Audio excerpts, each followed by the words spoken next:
Hi, welcome to your checkup. We are the patient education podcast where we bring conversations from the doctor's office to your ears. On this podcast, we try to bring medicine closer to its patients. I'm Ed Dulesky, a family medicine doctor in the Philadelphia area. And I'm Nicole Rufo. I'm a nurse. And we are so excited you were able to join us here again today. You've got an experience, a story, something about New Jersey. Oh my gosh. That you need to say. Yeah, we need to talk about the highways in New Jersey. I guess I was recently, the other day, had to drive in New Jersey twice, unfortunately. And every other time, like if we are ever in New Jersey, you are driving because driving's a boy job. Sure, blue job. And like otherwise, I'm really just going to the beach. So I just hop on the AC Expressway and like don't think anything about it. Sure. And have been talking to your niece who like recently started driving more. She's 18. Mm-hmm. And she would tell us like how nervous she was to drive on the highways. And like this one time she accidentally got on the highway and she was like really stressed out about it. And so I like got it. And I was, kind of thinking like, yeah, I guess when I was 18, like I didn't love getting on 95. Right. Because that's like the highway I was mostly on. And then I was driving in New Jersey and I was like, oh, and then it clicked to me why she was so stressed out driving on the highways, because I've been driving for a lot longer than she has been. And I was stressed out. And it's like, it's absolute anarchy, to be honest. Like people like to clown on New Jersey drivers. And honestly, like that's why, because it's like you're in survival mode out there. It's crazy. Every person for themselves. The speed limit's 65. So everyone's going 80. Mm-hmm. And then it's like on a 6-lane highway that divides into 2 more 6-lane highways, or you like think you're getting off the highway, but then you just get onto another big, giant, wide highway. And it's this like, oh my God. Yeah, it's I can't believe that like people in New Jersey just like do that every day. Yeah, that's the nature of South Jersey, I think. That congested type of like amalgamation of highways. I've never experienced anything like that in my life. Right. I mean, well, you're like, passenger princess. Maybe you're not I'm either like on my phone or like reading, or I'm just like not paying attention to the driving conditions. No, this stuff is New Jersey. It's intense. And then like you're merging at like 50, 60, maybe more miles per hour into different lanes. Yeah. So there are certain lanes, like there are some going from like different parts of South Jersey that connect to Camden and Philly that like you could unknowingly be in like the leftmost lane. The signs are really confusing. Like the sign, it'll be like this sign for this exit, and then it lists all these towns that it gets off. But like if you don't get off, if you're not in that one lane, you're just to get onto another highway. You're like, you missed it. And now you just have to stay on this gigantic highway. You may even have to pay a toll. Probably have to pay a toll with like no end in sight. Right. No, it's a lot. No, I get it. Jill, if you're listening to this, I empathize with you. More than ever. That was nuts. You know how people, if you live in this like part of the country, have Wawa, and people are like, if you can like drive in a Wawa parking lot, you can drive anywhere. No, I think if you can drive in New Jersey, you can drive anywhere. This is big vindication. But then like the Jersey people come over here to our like normal highway and we're like, what are these like crazy lunatics doing? Like, that's why. Well, that's why Dan called it. I remember years ago, we were driving in Philly and I was in the back seat and Dan is driving and he's like, I forgot what type of car, but he's like, oh yeah, I'm in the right lane. Got to get in the left. Time to do the Jersey shuffle. Mm-hmm. And he like crosses 3 or 4 lanes. Yeah, well, that's how. In a moment. You're not just switching a lane. You're like going over the entire thing. I'm like, are you guys okay? Like, who did this? Someone is responsible for like, I don't know what that job role is of like designing highways and Might stuff. be civil engineering. Yeah, well, they're like crazy. They need help. They need professional help because like, I don't know what happened to them that they were hurt so badly that they decided to do this and make us drive like this. It is a 6-lane highway. It's crazy. With 42. I guess. No, I know. They're all numbers and like it doesn't really ring any bells. But no, it's crazy. Especially. Ollie thinks it's crazy too. He agrees. Are we getting a I delivery? think I might be getting a package. Oh. It's a honeymoon thing. I'm not decent to look in the package. Ollie. Yeah, so it was a package. He doesn't normally get just excited for anything. He gets excited when we get deliveries. It's like Christmas, but every day. Yeah. It's not every day. Okay. I have a collection of like things for our honeymoon. Have our 100% DEET bug spray so we don't get malaria or Japanese encephalitis. That'd be a Our bummer. neck pillows. No, it's great. You are a wonder when it comes to acquiring items that we need for The Amazon ferry comes. the Amazon ferry. So, all right. Well, I think it's a natural transition to our next pre-show banter. Oh, what else we got? Well, I'm just thinking, and maybe this has been said before, I think there is a timeline. No, there's an equation out there somewhere of travel time that it takes to a venue or location and time spent at the venue for it to be worth it. Say you have to drive an hour and 20 minutes somewhere and an hour and 20 minutes back. Make it an hour and 30. Say 3 hours in the car. To make it worth it, you have to spend, and I know that simple math would be it's a 1-to-1. You have to spend more than 3 hours at this event. Do you see it differently? No, I agree. So if you're spending more time in the car than you are, I guess I don't know. I guess it depends like what it is. And, there are other factors, but I think broadly, at least we sometimes can't justify if we would be spending more time in the car than we would at, the actual event or whatever it was. Yeah. Gathering. It is tough. And it's tough because of the parking. Parking in Center City has gotten rough again. Yeah, that is a huge, I don't even know what word to use. Annoyance. Not even annoyance. Annoyance is a light term. It's very light to use. It's just, especially like on Sundays, like if we're coming back from the beach or like, do whatever on a Sunday. Yeah. Or and a Saturday. It doesn't matter what day it is. When we come back from somewhere, especially if it's like we're not in the city, we have to drive here. Say we have to drive 30, 45 minutes to get back home. Then 8 times out of 10, we spend another 30 to 45 minutes driving in circles looking for a spot to park the car.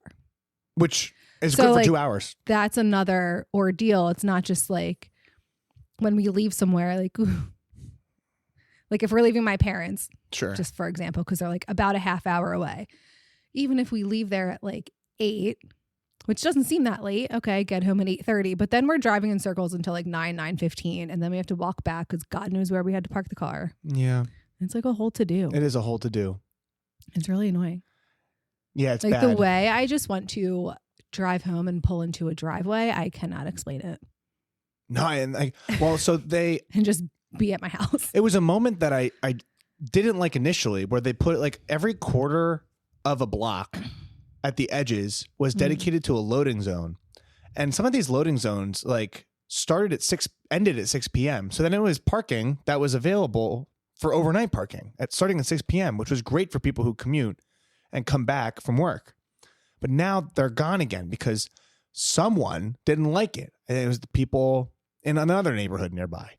And so now it's back to 2-hour parking all over the place.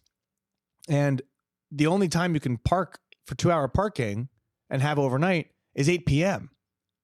Because then from 8 to 10, you're good. And then after, it's overnight parking, which doesn't count. So I think this stuff has been happening in Center City, and we keep getting inertia of like, it's time maybe to move on. Yeah. Where it's not so comfortable. But that's my thought about travel time. I don't know. It came up this week, and I just think maybe it's relatable. Hit us up in the fan mail if you find that relatable at all. What are we watching this week? Oh, this Or week? are you watching and now I'm watching? Okay. Well, we're watching season 3 of The Summer I Turned Pretty. I watched the first season. Actually, the first season came out kind of like when we first started talking. And then I watched the second season like this year so I could watch the third season. The second season was like hard to get through. It wasn't the best. But the third season, it's good, but it's also like makes me like hate all of these characters. That's good though. Which I guess means that their acting is good. I think they're so good at acting. Yeah. You thought that this was the line for me. I did. Well, because I would be watching season 2. Initially, I wanted to watch season 2 so that I could download and just like have all of season 3 for our honeymoon flights. But then I was like, but then people were like talking about it and I was like, oh, I'll just watch it. Like there's plenty of content to download for a flight. And I would watch it on nights that Eddie would work late. And then you kind of were like, ooh, what's this? Like, what are you watching? And then he got hooked. That's how it usually happens. Yeah, I'm in there. So we're watching that, which apparently this season like goes off script from the books, which will be refreshing. That's another thing. We were recently talking about all these shows that are coming out that are already books. And then it's like, you know what happens. Like, you know what the twist is. Like they're making The Housemaid a movie or a show. I already know what that twist is. Apparently they're making Verity a movie. Already know what that is because whatever. And then there was something else that they said they were recently making a show or a movie. And I'm like, and it's not going to be as good as the book. It's too much for you. But I'm obviously going to watch it. For sure. But you already know what happens. Yeah. Yeah. Well, I can't read. Can people just be like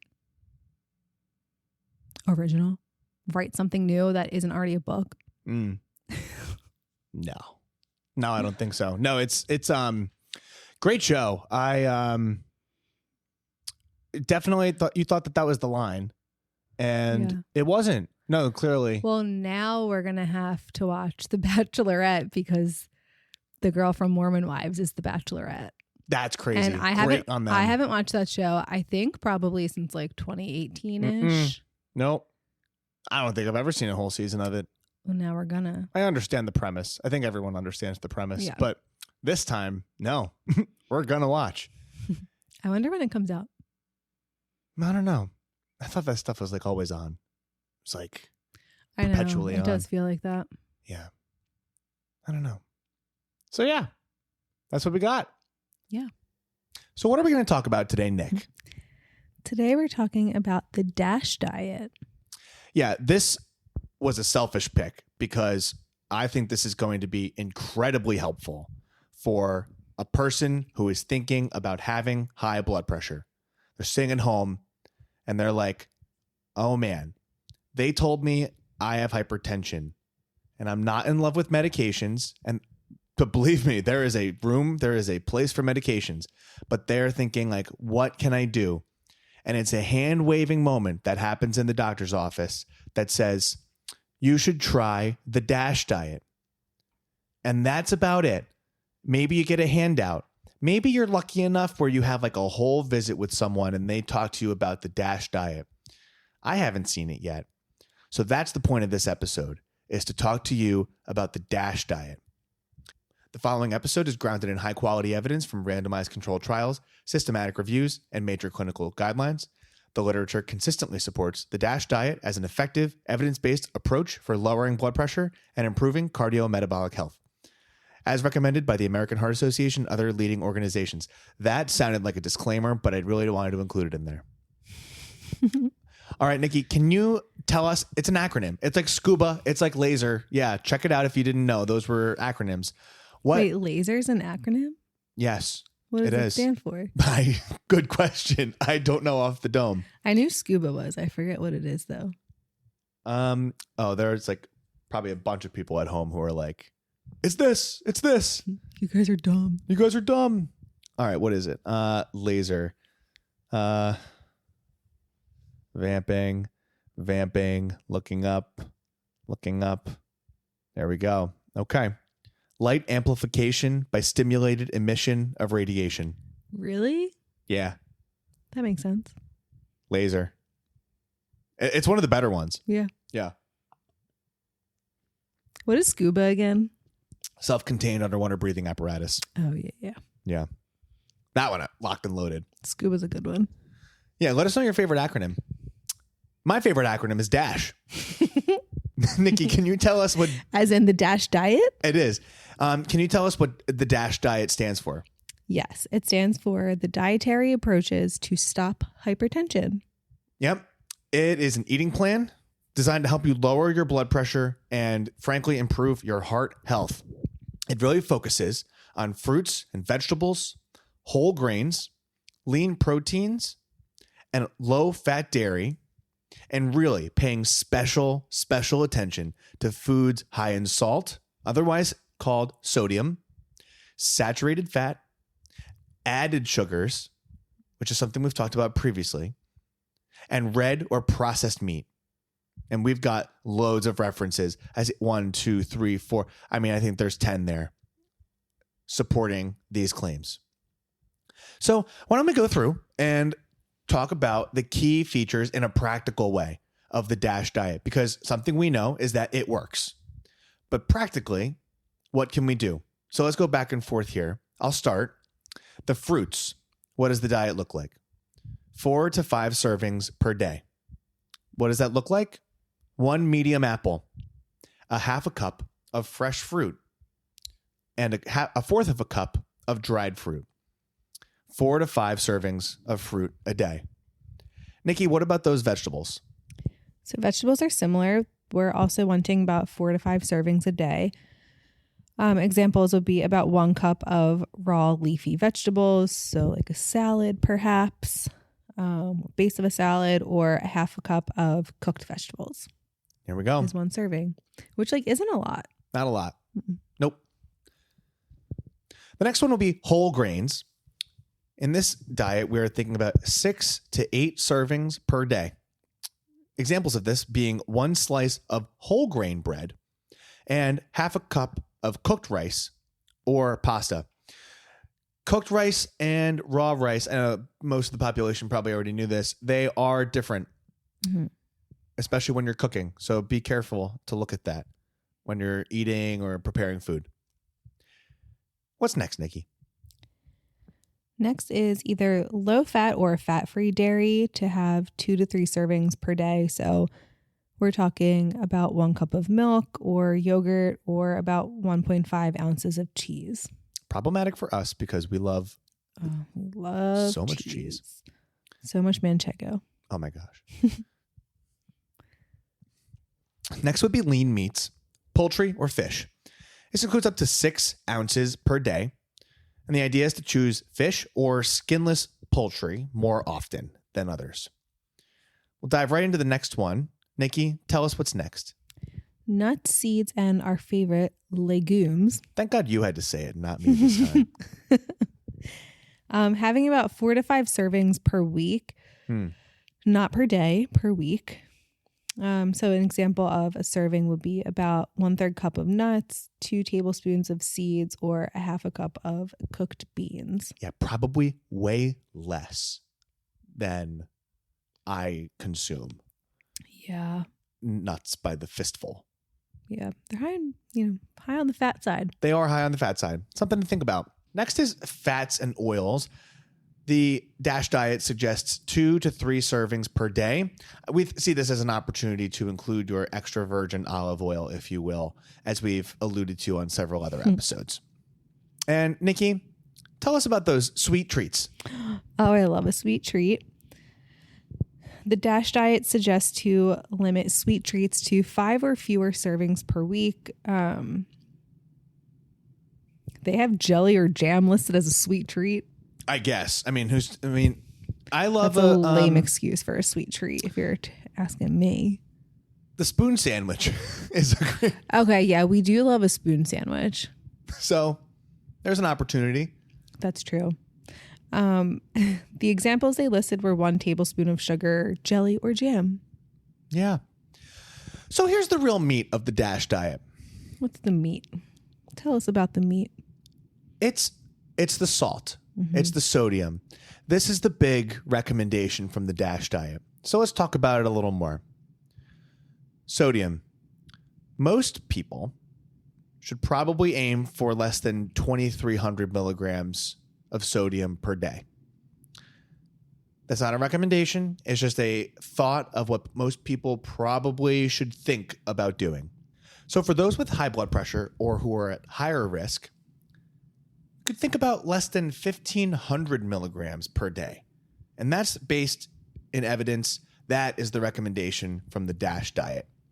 This is based a lot in people counting calories, using that mechanism, but to count sodium. I call it a sodium log. Yeah. And if you're using any kind of like calorie counter, there are a bunch of apps. They also typically will include other like micronutrients and then like salt or sodium. Yep. So it's readily available on your nutrition facts, the nutrition label on the back. So I think it's a reasonable thing. I don't think you need to, well, maybe you don't need to count your sodium every single day for the rest of your life, but maybe it's a decent idea to figure out like how much sodium is going into your body. Because take this, what if every day you're intaking 4,000 milligrams of sodium and you have no idea? Oh, yeah. And you went to the doctor and they're like, oh my God, you have hypertension. This is the lightest lift. I'm not the lightest lift, but it's something that is within your home, something that you put into your body every day. And it's just become a part of you that you don't recognize that maybe it's a problem. Maybe it's something, an opportunity to improve for your health. Maybe you don't need that medicine because maybe you just take a look at what you're eating. You find that you're having 5,000 milligrams of sodium. Hopefully it's not that high. Oh my God. But maybe, and then you reflect on that. Maybe you make that change. Maybe you don't take as many ibuprofen. Maybe you stop smoking. Maybe you drink less alcohol. Maybe you lose a couple pounds, all that together. And maybe you make a lot of headway on managing your blood pressure. It's possible. It's right there for you. So just to review those numbers, we find that most people should aim for less than 2,300 milligrams per day for sodium. But people really thinking about the DASH diet, maybe think about 1,500 milligrams per day or less. All right. So we said that in like broad swaths that the DASH diet is helpful for your heart and it's helpful for managing blood pressure. Nikki, let's get a little more granular. When it comes to lowering blood pressure, what do those figures actually look like based on the literature we have? The clinical trials have shown that the DASH diet can lower the systolic number, so the number on the top, by about 5 to 6, and the diastolic number, so the number on the bottom, by about 3, and that those numbers were even greater in people with hypertension. Yeah, amazing stuff. Truly. All with things at home that you can think about. Following the DASH diet has also been shown to improve cholesterol and weight. It can help lower LDL, or the complicated or bad cholesterol, and support healthy weight loss. And overall, it gets you eating better. So the diet itself is high in fiber, high in nutrients and minerals that you need, like potassium, magnesium, calcium, all of that being important for your metabolic health. So honestly, DASH diet, huge win. If there was a collab album between DASH and Mediterranean, it would be a huge win. The Dietary diet, which wouldn't be a good name because no one wants to be Dietary. No. Definitely don't want to be Dietary. The MASH diet. Maybe you're onto something, Delusky. Mediterranean approaches to stop hypertension. Stop. I don't know. We'll see. We'll work on the branding. All right. So let's do, in this next segment, we're going to talk about sample meals and tips for success. Nikki, let's go back and forth. So we're going to do simple one-line tips, rattle them off for success on the DASH diet. Okay. The first one is to choose fresh, or frozen's always an option, fruits and veggies.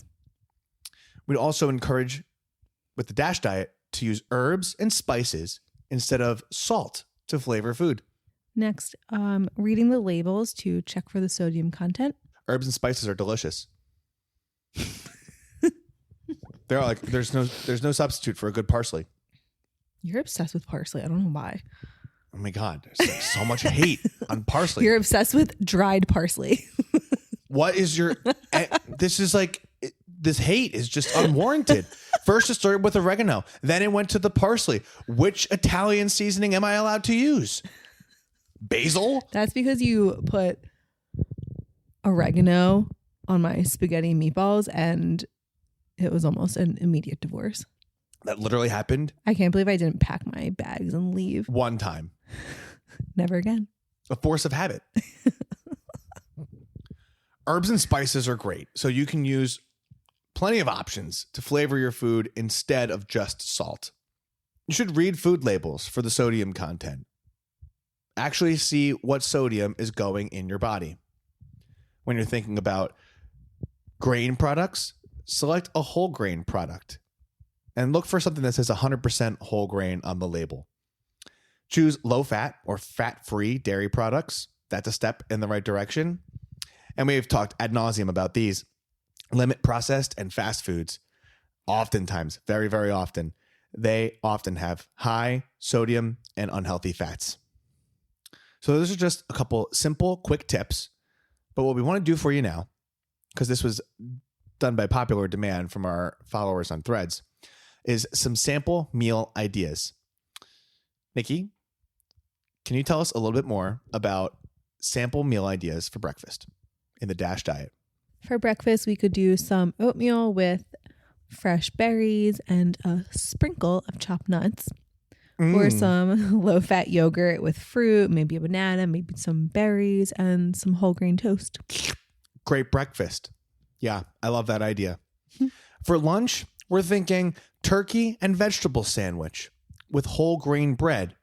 Perhaps a side of carrot sticks. No, it doesn't sound sexy. And maybe an apple. Not sexy, but healthy. You can have sexy and healthy, though. Think about a mixed green salad with chickpeas. Big chickpea family, cherry tomatoes, cucumbers, and a vinaigrette dressing. You can make your own dressing at home. I would encourage you to go listen to the Mediterranean diet because I'm going to save Nikki from a diatribe here about extra virgin olive oil. My personal vendetta about store-bought salad dressing. Yeah, because I've had a lot of people reach out to me about this and like, really? Yeah, you've struck fear into many people and they might not. Good. No, I know. Yeah. We've had like old patients of mine. Wait, really? Yeah, old patients of mine who we've connected with and like who now we just like commune as friends online, like terrified of, and they're like, you're in their head, rent free. Good, I should be. About Sounds like a horror movie. My parents, they taught, they're like, they tell me all the tips that they get from you. And I'm like, that's all the stuff she says. And they're like, yeah, we were at the store and we turned over the label and we saw it came from one place. And we were like, yep, we're going to get that olive oil.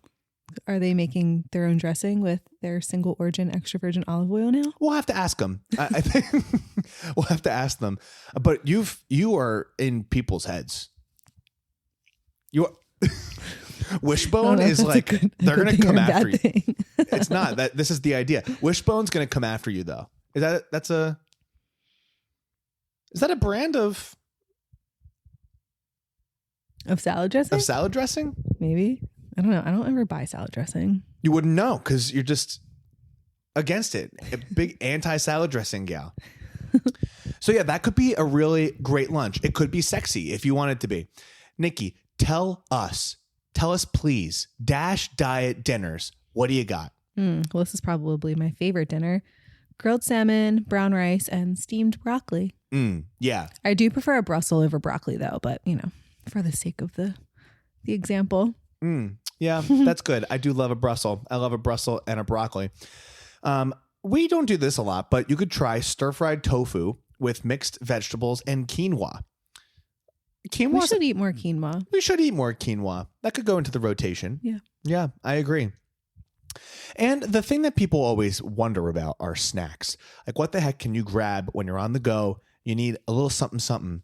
What can you do with snacks? I'll start us off. We've got 3 ideas for you here. A sliced bell pepper with hummus. The hummus is great. You can't go wrong. It's the vehicle.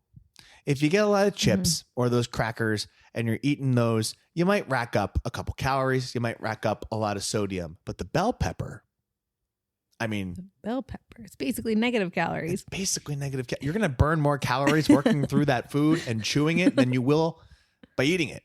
So try a bell pepper with some hummus. Now, what's another snack that we can have? Another favorite, a low-fat string cheese and an orange. You do love a string cheese. I love string cheese. Love a string cheese. Yeah. Also love a sumo orange in the winter. Oh, big sumo. The only good orange. part about the dead of winter.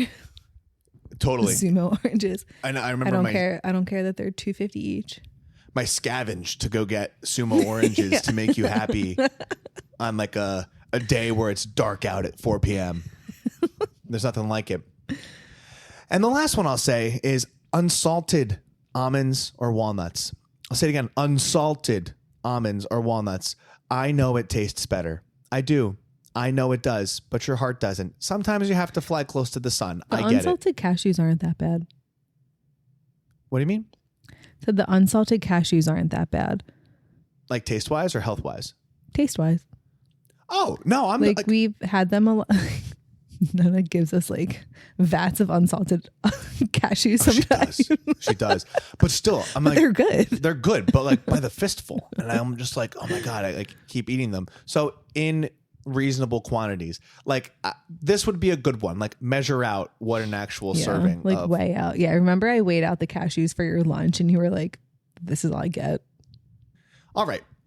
So in a fun, lively episode about the DASH diet, we hope you give a serious thought about it, especially if you're thinking like, what can I do to work on my hypertension that isn't medicine?